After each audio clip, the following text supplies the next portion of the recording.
Sports meet का programme organise किया गया है। इस मौके पर उपस्थित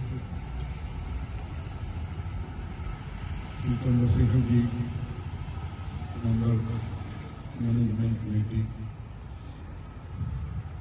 principal ma'am doctor Mitra Leda,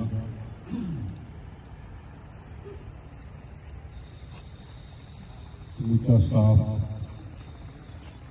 और सारे बहुत प्यारे बच्चों,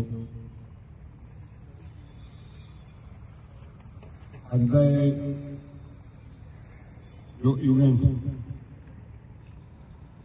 असी कर रहे हैं, जिथे आज बैठे हैं, लगता है कि 7-8 साल बाद स्पोर्ट्स मीट करने का या देखने का सानू मौका मिले।